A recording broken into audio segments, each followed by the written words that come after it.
नमस्कार दोस्तों, राज खबरों की खबर में आप सभी का स्वागत है। दोस्तों, अभी चुनावी चंदा यानी इलेक्ट्रॉनिक बॉन्ड को लेकर बेहद ही बड़ी और चौंका देने वाली खबर आई। आपको बता दें, सुप्रीम कोर्ट की नाराजगी फटकार के बाद आज ना नुकार करने के बाद एसबीआई ने आज चुनावी इलेक्टोरल बॉन्ड को लेकर चुनाव आयोग को सीलबंद लिफाफा सौंपा, जिसमें बताया गया कि 4 साल में 22,217 चुनावी बॉन्ड सभी राजनीतिक पार्टियों ने खरीदे। इसी के साथ ही खबर आई है कि इस बॉन्ड के बदले बीजेपी की मोदी सरकार ने देश के लुटेरों के कई कर्ज माफ किए तो कहीं देश की जनता को लूटने के लिए अभयदान दिया।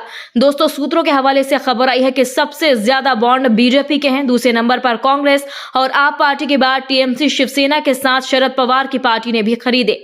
भारतीय स्टेट बैंक ने बुधवार को सुप्रीम कोर्ट को कड़ी फटकार के बाद बताया कि 1 अप्रैल 2019 से 15 फरवरी 2024 के बीच राजनीतिक दलों ने कुल 22,217 चुनावी बॉन्ड खरीदे। इसमें आचार संहिता लगने से पहले 22,030 बॉन्डों को कैश भी करा लिया गया।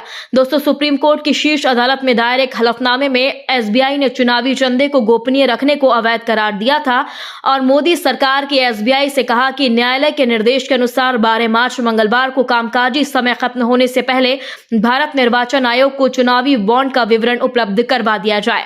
यदि ऐसा नहीं होगा तो एसबीआई के खिलाफ कोर्ट की अवमानना करने का केस दर्ज किया जाएगा।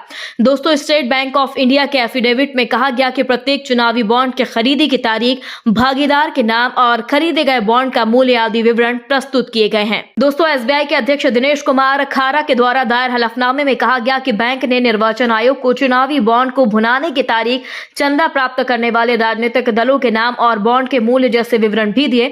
हलफनामे में पार्टी को दिए गए चंदे की जानकारी भी शामिल है। दोस्तों, एसबीआई ने बुधवार को दायर एक अनुपालन हलफनामे में सुप्रीम कोर्ट को बताया कि उसने भारतीय चुनाव आयोग को चुनावी बॉन्ड पर डिजिटल आंकड़े सौंप दिए हैं। एसबीआई के चेयरमैन के द्वारा दिए गए हलफनामे में कहा गया कि मंगलवार को कारोबार का समय समाप्त होने से पहले सभी आवश्यक विवरणों के साथ चुनाव आयोग को एक सीलबंद लिफाफा सौंप दिया गया था, जिसमें 2 पीडीएफ फाइलें थी। एक में चुनावी बॉन्ड खरीदने वालों का विवरण था और दूसरी फाइल में उन राजनीतिक दलों के नाम थे जिन्होंने इन बॉन्डों को भुनाया।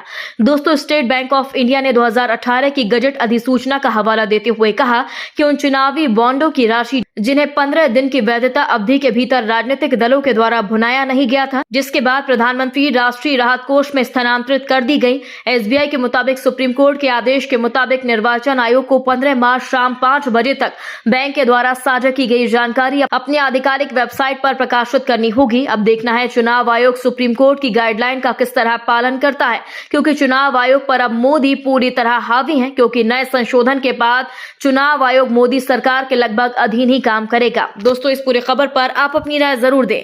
यदि आपने अभी तक हमारे चैनल को सब्सक्राइब नहीं किया तो प्लीज बेल आइकन दबाकर अभी हमारे चैनल को सब्सक्राइब करें। खबर अच्छी लगने पर लाइक शेयर करना आप बिल्कुल ना भूलें। अगली ताजा खबर के साथ हम जल्द ही आपके बीच हाजिर होंगे। तब तक के लिए नमस्कार, जय हिंद।